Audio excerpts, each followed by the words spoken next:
감사합니다. 하루에 1억 6,500만 원씩 벌고 연봉이 602억 원인 세계적인 축구 스타의 청혼을 거절한 여인이 있었습니다. 청혼한 남자는 세계에서 가장 몸값이 비싼 네이마르라고 하는 선수고, 상대방은 5년 동안 사귀었던 브라질 출신의 브루나 마르케진이라고 하는 여인입니다. 네이마르는 그 브루나에게 너는 내가 사랑하는 유일한 여자라, 결혼하자, 이렇게 매달렸는데 이 브루나는 매몰차게 거절을 했습니다.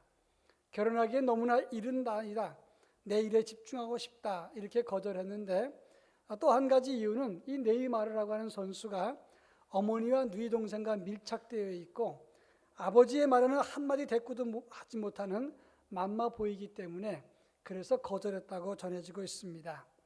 세계적인 스타요, 그리고 엄청난 부자요, 좋은 환경을 다 가졌다고 해도 사랑이 성공하는 것은 아닙니다. 사랑할 마음이 생겨야만 사랑하는 것입니다. 마찬가지로 성경에서 수없이 서로 사랑하라 이렇게 권고하고 있지만 사랑할 마음을 가져야만 사랑을 실천할 수 있는 것이다 하는 말씀입니다.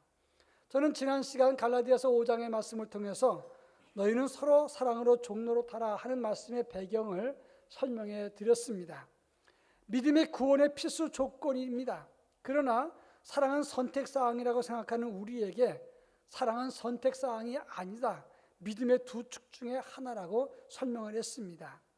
요한일서 3장에 보면 사랑하지 않는 것은 사망에 거하는 일이라고 했고, 형제를 사랑하지 않는 것은 하나님께 속하지 아니한 것이라고 말씀을 했습니다. 요한일서 4장 11절에 보면 사랑하는 자들아 하나님이 이같이 우리를 사랑하셨은즉 우리도 서로 사랑하는 것이 마땅하도다 하는 말씀이 있습니다. 사도 바울도 복음과 믿음을 설명하는 갈라디아서 맨 마지막 결론에서 너희가 복음을 믿고 자유하게 되었으면 이제 서로 사랑으로 종로로 타라, 이렇게 강조했다고 하는 것입니다. 오늘은 지난주에 연속 설교로 그렇다면 사랑으로 종로로 탄다면 우리가 어떤 사랑을 해야 되는가 하는 문제를 다윗과 요나단의 사랑을 통해서 우리가 함께 나눠볼까 합니다. 오늘 우리가 읽은 사무엘상 20장의 말씀을 보면 사울 왕이 다윗을 죽이려고 했습니다. 그때 생명의 위협을 느꼈던 다윗은 요나단에게 그것을 의논했습니다. 그냥 도망가면 다윗은 신하로서의 책임을 다하지 못하는 불충을 저지릅니다. 그러나 사울의 본심이 뭔지를 몰랐던 다윗은 요나단에게 의논을 했습니다. 요나단은 월삭 때에 가족 식사 자리에 다윗이 그 자리에 없으면 아버지가 너에 대해서 이야기할 텐데 그때 아버지의 마음을 너에게 알려주겠다라고 말합니다.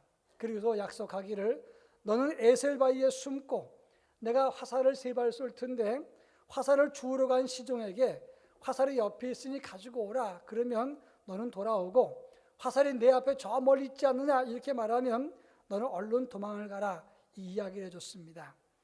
그리고 난 다음에 월삭 자리에서 아버지 사울이 다윗을 죽일 마음을 확인했던 요나단은 다윗을 도피시키기로 결심을 했습니다. 그리고 시종에게 화살을 주워오게 하고 병기를 준 다음에 성 안으로 들어가게 한 다음에 서로 눈물로 서로 안고 헤어지는 장면, 하나의 드라마 같은 장면이 오늘 본문의 내용이라고 하는 것입니다. 요나단이 다윗에게 어떤 사랑을 베풀었는가, 이 문제를 살피면서 우리 성도들은 어떤 사랑을 실천해야 되는가, 이런 문제를 함께 연결해서 생각해 보도록 하겠습니다. 제일 먼저 살필 수 있는 것은 요나단이 다윗을 사랑했던 그 사랑은 자기 이익을 따라 사랑한 것이 아니었다고 하는 것입니다. 사울 왕이 다윗을 죽이려 했던 이유가 무엇입니까? 그것은 첫째는 악신이 들려서 그랬지만 성경 사무엘상 20장 31절에 보면 사울 왕이 다윗을 죽이려고 했던 의도를 분명히 설명해 주고 있다고 하는 것입니다. 31절 말씀을 다 같이 한번 읽어보겠습니다. 이새의 아들이 땅에 사는 동안은 너와 내 나라가 든든히 서지 못하리라. 그런즉 이제 사람을 보내어 그를 내게로 끌어오라. 그는 죽어야 할 자이니라 한지라. 사울 왕이 다윗을 죽이려고 했던 이유는 다윗이 죽어야만 요나단이 왕이 될 수 있기 때문에 그랬다고 하는 것입니다. 그런데 요나단은 사사건건 다윗의 편을 드니까 사울은 극도로 화가 나서 패형무도한 계집의 조상아, 야단을 치면서 그를 죽여야만 내가 왕이 될 거 아니겠느냐, 그리고 너의 나라를 다스릴 것 아니겠느냐 호통을 쳤다고 하는 것입니다. 요나단은 아버지에게 이렇게 말합니다. 다윗이 무슨 잘못을 했습니까? 33절에 보니까 사울 왕이 단창을 요나단에게 던졌습니다. 이 못난 놈, 내가 그렇게 계산을 못하더냐, 이런 얘기입니다. 지금 다윗을 보는 국민들의 시선이 어떻습니까? 다윗은, 사울은 천천히요 다윗은 만만이라고 했습니다. 골리앗 장군의 해치웠던 다윗의 인기가 절정에 이르렀습니다.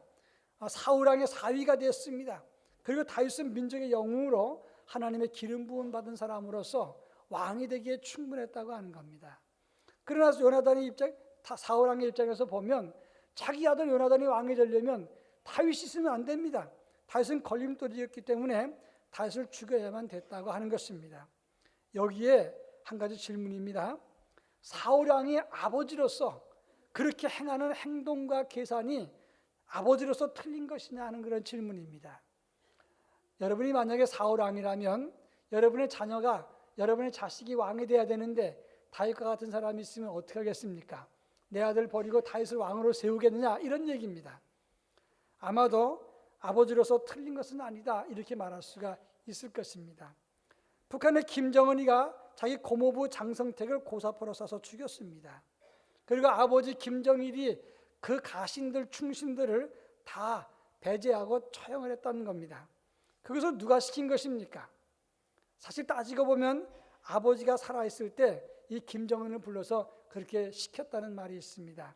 그들을 처형하지 않으면 어린 나이에 너는 이 나라를 통치할 수가 없다. 그러니까 가장 가까운 고모부라도 죽이고 그 다음에 내 가신들을 다 죽이라, 그리고 다 축청하라, 이렇게 지시했다고 하는 것입니다.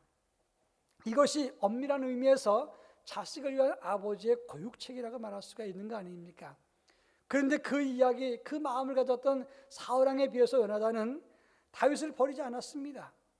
따지고 보면 자기에게 가장 큰 걸림돌이 될 다윗을 충분한 사람이지만 그는 계산 따라서, 이익 따라서 사랑하지 않고 그를 진정으로 사랑했다고 하는 것입니다.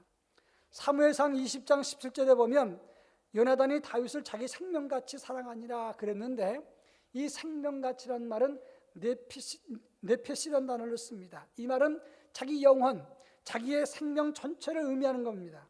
그만큼 요나단이 계산하지 않고 끝없이 그리고 큰 사랑을 베풀었다, 이렇게 성경은 말하고 있는 것입니다. 바로 이것이 중요한 포인트입니다. 우리가 어떻게 사랑을 실천할 것인가, 바로 이 요나단 같은 사랑을 가져야 된다고 하는 것입니다. 학교에서 교장 선생님으로 재직했던 어떤 선생님이 어릴 때 자기 형이 일본 사람에게 맞아 죽는 것을 봤습니다. 그 이후로 평생 일본 사람을 증오하면서 살았습니다. 어느 날 기도를 하는데 하나님께서 그 선생님에게 이렇게 물으십니다. 일본인이 너한테 지은 죄가 크냐? 네가 나한테 지은 죄가 크냐? 이 선생님은 예수 믿는 사람이니까 하나님, 제가 하나님께 지은 죄가 큽니다. 그러면 나는 너를 위해서 독생자를 주면서 너를 용서해 주었거늘 너는 왜 일본 사람을 용서할 수 없다고 하느냐? 하나님께서 그 말씀을 들려줬을 때 이 선생님이 무릎을 꿇고 회개했습니다. 그리고 교직을 떠나서 일본 선교사를 가서 평생 헌신했다는 얘기가 예수님의 사랑이라는 책에 나와 있다고 하는 것입니다. 그렇습니다. 사랑은 자기의 유익을 구하지 아니하고 성내지 않고 악한 것을 기뻐하지 않는다가 고린도전서 13장에 나와 있습니다. 요한복음 15장 12절 이후에 보면 내 계명은 곧 내가 너희를 사랑한 것 같이 너희도 서로 사랑하는 것 이것이라.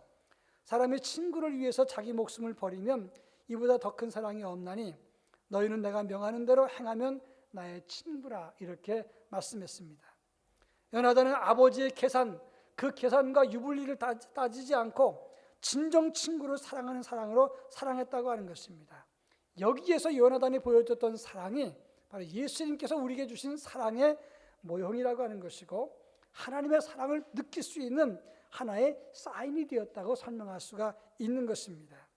여러분, 예수님이 우리를 사랑할 때 어떤 조건이나 아니면 계산해보고 어떤 이익 따라서 우리를 사랑한 것이냐고 하는 질문입니다. 절대 그렇지 않습니다. 이 자리에 하나님의 사랑을 받을 만한 존재, 사랑을 받을 만한 그런 가치가 있는 사람이 누가 있습니까? 우리가 예수 믿었다고 다 경건한 성도입니까? 그렇지 않지 않습니까? 여전히 예수를 믿어도 죄 아래 거하면서 죄를 사랑하고 하나님을 거역하는 인생을 사는 우리들이 아니겠습니까? 그런 의미에서 본다면 우리는 사랑받을 만한 조건이 아무도 없다고 하는 것입니다. 그럼에도 불구하고 하나님은 우리를 사랑하셨습니다. 계산하지 않았습니다. 끝없이 우리를 용서하고 사랑했다고 하는 것입니다. 내가 너희를 사랑한 것 같은 그 사랑으로 너희도 서로 사랑하라. 이것이 주님이 우리에게 원하시는 사랑이라고 하는 것입니다. 저는 지난 전교인 수련회 때 한국교회사를 가지고 설명을 했습니다. 그때 소개한 내용입니다만 1930년대 한국교회 최고의 부흥사로 감리교 이용도 목사님이라고 하는 분이 있었습니다. 이분이 협성신학교를 다닐 때 폐병 3기가 됐어요. 더 이상 공부를 할 수가 없어서 학업을 중단하고 그리고 고향으로 돌아갔습니다. 고향 교회에서 신학생이면서 전도사님이 왔다고 교회에서 집회를 해달라고 그럽니다. 이 사람은 요양차 왔다가 할 수 없어서 그 집회를 하게 되는데 생명을 내놓고 부흥회를 했어요. 그리고 기도하다가 이분의 폐병 3기를 고쳤습니다. 그 이후로 열정적으로 전국을 다니면서 신비주의 부흥운동을 일으키면서 집회를 인도했습니다. 예수와 내가 한 몸이다. 내가 예수님을 너무너무 철저하게 사랑합니다. 영혼의 나의 주님이시여 이러면서 주님을 사랑하는데 정말 예수님처럼 살아간 사람입니다. 가난한 사람이 뭘 달라고 그러면 거지에게 옷을 벗어주고 그리고 자기 가진 것을 다 나눠주는 그런 삶을 살았습니다. 그는 33살에 예수님처럼 짤막한 삶을 살고 죽었습니다. 한 번은 자기 친구 장로교 목사였던 송창근 목사가 미국 유학을 가게 되는데 돈이 없어서 쩔쩔매는 걸 보고 서대문 현조동에 있는 자기 집을 팔아가지고 그 돈을 다 친구에게 줬습니다. 그리고 유학을 가게 했어요. 송창근 목사는 그 돈 가지고 유학을 갔습니다. 근데 이 이용도 목사는 한국 땅에서 열심히 부흥운동을 하다가 신비주의 부흥운동을 했어요. 뜨겁게 광적으로 기도하고 신비주의 부흥운동을 하다가 점차 많은 사람이 모이다가 이단이라는 얘기가 들리게 됐습니다. 이용도 목사도 조금 잘못한 점이 있어서 이단 사람에게 고개를 숙이고 주님이라고 말했던 그런 일이 있었기 때문에 이단으로 판정이 됐습니다.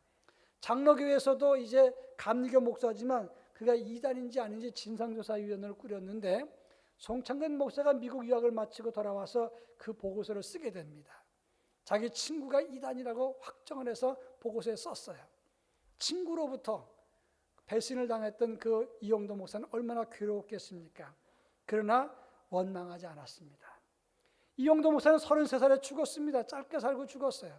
나중에 몇십 년이 지난 다음에 지금부터 한 30년 전부터 감리교에서 이용도 목사의 재조명을 해서 이용도 목사는 이단이 아니라고 판정을 했고 우리 장로교에서도 기독교계에서도 이용도 목사는 이단이 아니라고 확정을 했습니다. 계산할 줄 모르는 사랑, 이것이 성도의 사랑입니다. 하나님의 사랑이기도 합니다. 물론 이것을 다 닮을 수는 없습니다만은 최소한 흉내라도 낼 수 있는 것이 성도들의 모습이 되어야 된다고 하는 것입니다. 부모님의 사랑은 끝없이 베풀어주는 사랑 아닙니까? 그것처럼 하나님의 사랑도 그와 같습니다. 우리도 주님 사랑 닮아서 그 사랑을 담고 실천하려고 애를 쓸 때에 우리 모두가 하나님의 자랑과 기쁨이 되는 것입니다. 그런가 하면 요나단은 다윗과 헤어질 때 42절에 보니까 평안히 가라 축복해 줬습니다. 42절 말씀을 다 같이 한번 읽어보겠습니다. 요나단이 다윗에게 이르되 평안히 가라. 우리 두 사람이 여호와의 이름으로 맹세하여 이르기를 여호와께서 영원히 너와 나 사이에 계시고 내 자손과 내 자손 사이에 계시려 하였느니라 하니 다윗은 일어나 떠나고 요나단은 성읍으로 들어가니라. 요나단은 다윗과 헤어질 때 평안히 가라 축복해 줬습니다. 근데 원어를 보면 리크르 샬롬이란 데 있어요. 리크란 말은 가란 말이고 샬롬이란 말은 평안이란 말입니다. 리크르 샬롬이란 말은 평안히 가란 뜻이에요. 그런데 그 리크르 샬롬 단어 앞에 아세르라는 말이 붙었어요. 아세르 리크르 샬롬인데 이 아세르라는 말은 우리나라 말로 번역을 안 했어요. 이 단어가 뭐냐? 관계되면서 대과 같은 그런 글이에요. 아세르라는 말이. 이 못못을 수식하면서 평안하라 이런 뜻입니다. 사무엘상 20장 16절에 보면 이에 요나단이 다윗의 집과 언약하기를 여호와께서는 다윗의 대적들을 치실지어다 하니라. 다윗과 요나단이 여호와의 이름으로 맹세했던 언약이 있어요. 그게 뭐냐면 다윗의 원수들을 하나님이 다 치실 것이다, 이렇게 선포했다고 하는 것입니다. 그 언약과 함께 너는 평안하라, 이렇게 말한 겁니다. 지금 다윗의 대적이 누굽니까? 다윗의 대적은 사울왕이에요. 요나단의 아버지입니다. 그렇다고 하면 자칫 잘못하면 그 평안에 그 전에 있었던 언약, 여호와의 이름으로 언약을 가지고 평안하라고 한다면, 그러면 지금 누굴 치란 뜻입니까? 아버지를 치란 뜻이 되는 겁니다. 그러면 아버지를 요나단이 따르게 된다면 다윗과 요나단은 원수가 될 수도 있는 겁니다. 이게 무슨 뜻입니까? 그가 평안을 빌되 사랑의 마음을 품고 평안을 빌었는데, 이 말은 자기 편과 자기 사람만 사랑한 것이 아니었다는 것을 말하는 거예요.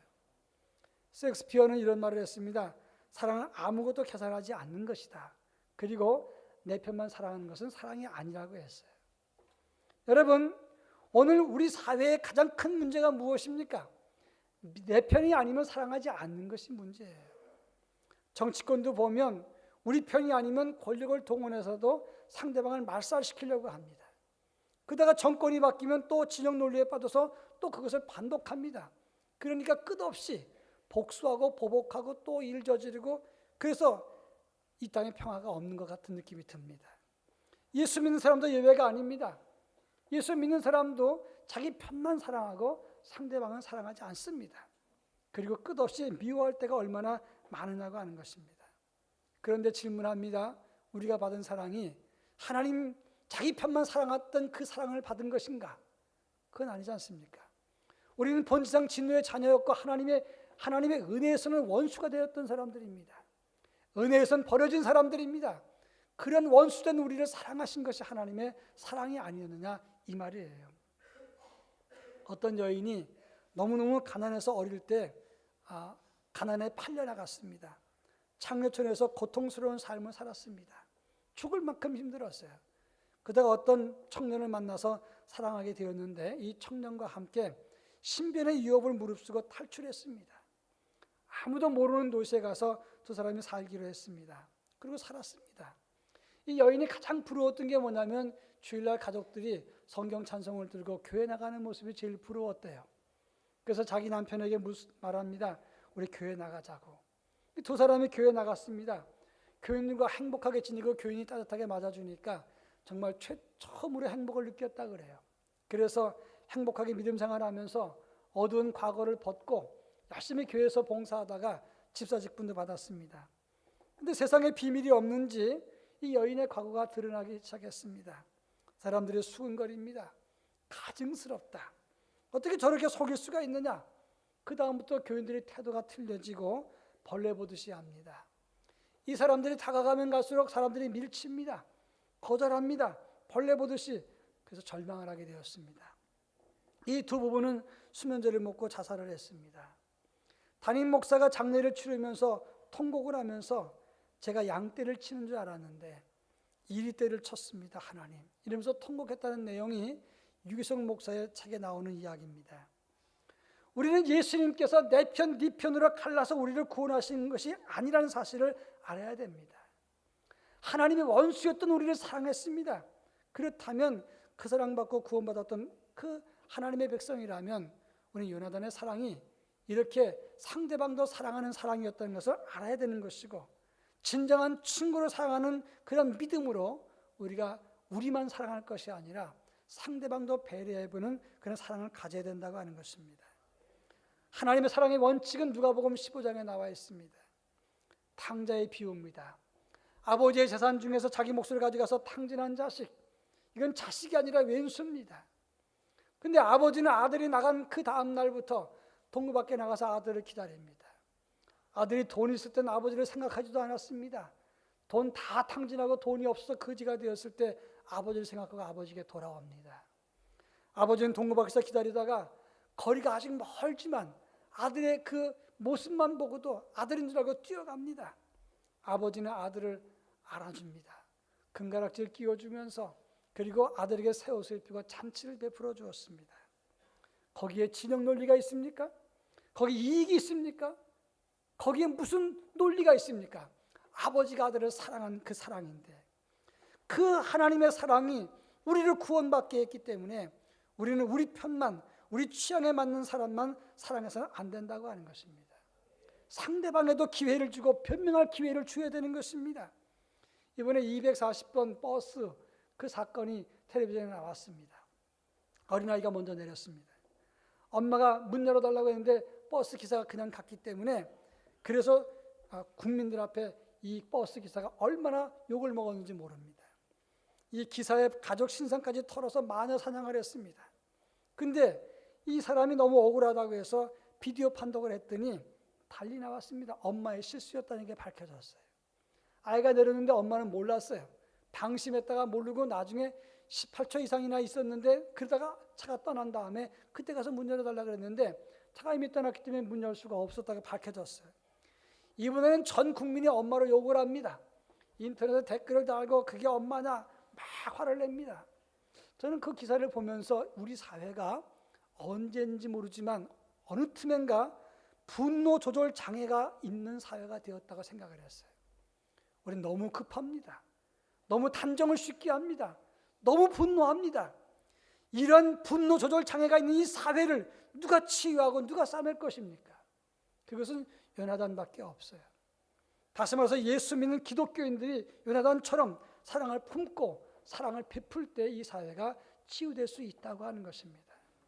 그런가 하면 오늘 요나단은 42절에 보니까 여호와께서 영원히 너와 나 사이에 계시고 내 자손과 내 자손 사이에 계시려 하였느니라 고별하면서 축복을 하고 있는 것을 볼 수가 있습니다.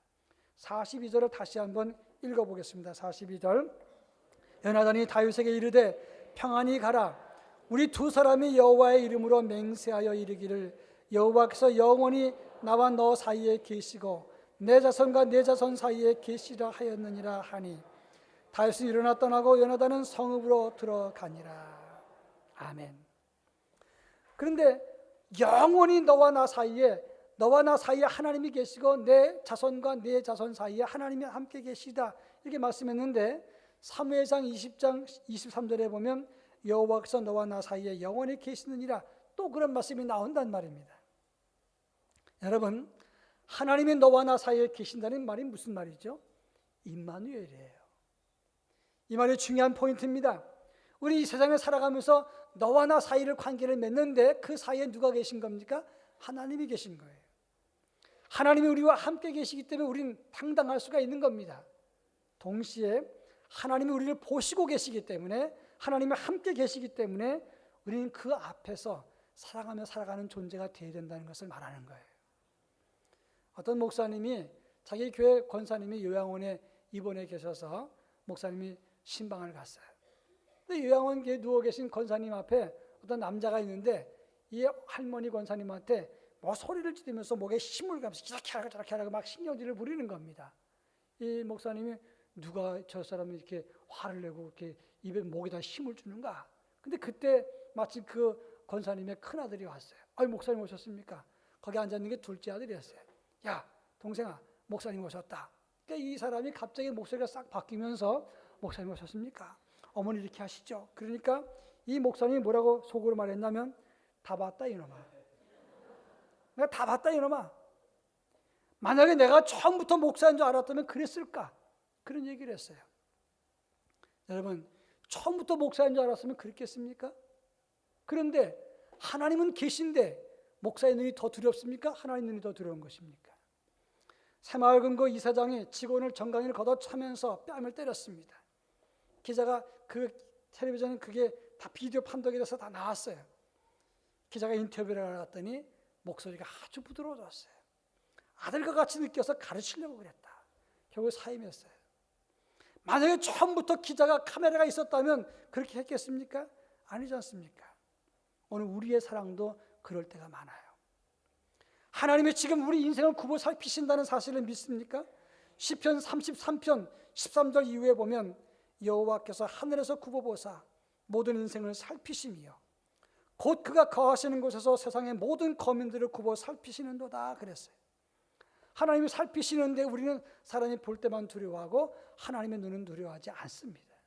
이것이 오늘의 우리의 모습이라고 하는 겁니다. 사람이 볼 때만 사랑합니다. 목사님이 계실 때는 어머니를 사랑한다고 하고 안 계실 땐 구박을 하는 것이 오늘 우리의 모습이 아닙니까? 누가 볼 때만 부모를 사랑하고 자식을 사랑하고 이웃을 사랑한다고 하지 않습니까? 최근에 전국 노숙인이 11,340명이라는 통계가 나왔어요. 거리를 전전하는 노숙인이 1,522명, 임시보호시설에 있는 게 493명, 재활과 요양원 시설에 노숙인이 9,325명이라고 합니다. 그 10명 중 3사람은 병자예요. 장애인 등록이 된 상태입니다. 근데 그 노숙인들을 기억하는 게 언제냐? 성탄절 가야만 되고 선거철 되면 조금 사람들이 신경을 쓰고 자기 이름을 내려고 하면 노숙인들을 찾아보고 그 외에는 찾아보지 않는다고 하는 겁니다. 그게 오늘의 인심이고 오늘 우리의 모습이라는 거예요. 다윗과 요나단은 여기서 헤어집니다. 요나단은 지금 성읍으로 들어가고 다윗은 자기 길로 갔습니다. 죽을 때까지 딱 한 번 만납니다. 사울왕이 길보아 전투에서 아들과 함께 전사합니다. 그 직전에 십 황무지에서 잠깐 만나고 더 이상 만나지 못합니다.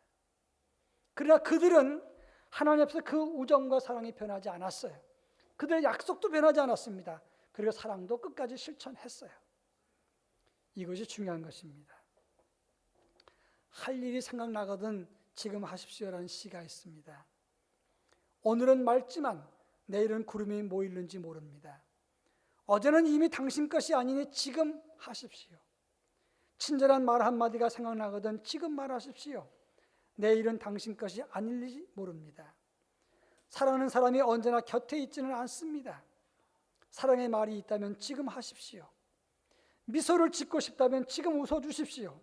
당신의 친구가 떠나기 전에 장미는 피고 가슴 설레일 때 지금 당신의 미소를 주십시오. 불러야 될 노래가 있다면 지금 부르십시오. 당신의 해가 지면 노래 부르기에 너무나 늦습니다. 당신의 노래를 지금 부르십시오. 지금 내가 해야 할 일이 있습니다. 아주 간단하지만 의미 있는 시입니다. 사랑하는 말 할 때가 있고 못할 때가 있습니다. 미소를 짓고 싶어도 지나가 버리면 못합니다. 사라지면 불러줄 노래도 부를 수가 없는 겁니다. 사랑도 마찬가지입니다. 하나님이 우리에게 기회 주셨을 때에 아직은 시간이 있을 때 부모님도 사랑하고 자식도 사랑하고 이웃도 사랑하고 심지어 원수라도 사랑하는 마음을 품어야 될 거 아니겠습니까? 하나님께로 받은 사랑을 실천할 때 그때 우리는 믿음에 완성하는 것이고 믿음의 두 축, 믿음과 사랑을 완성하는 것이고 균형 잡힌 믿음을 만드는 것입니다. 그래야 하나님의 자랑과 기쁨이 될 수가 있는 것입니다. 사랑의 실천자가 될 수 있기를 주의 이름으로 축원합니다. 사랑 많으신 하나님 아버지, 사랑으로 서로 종노릇하라고 했던 말씀을 기억합니다. 이제 종노릇하기 위해서 요나단이 보여줬던 그 사랑, 계산하지 않는 사랑, 내 편만 사랑하지 않는 그 사랑을 우리가 실천할 수 있도록 은혜를 더하여 주옵소서. 다 닮을 수는 없지만 조금이라도 흉내낼 수 있게 하시고 조금이라도 닮아갈 수 있게 도와주셔서 하나님의 자랑과 기쁨이 될 수 있도록 은혜를 더하여 주시옵소서. 예수님의 이름으로 간절히 기도합니다. 아멘.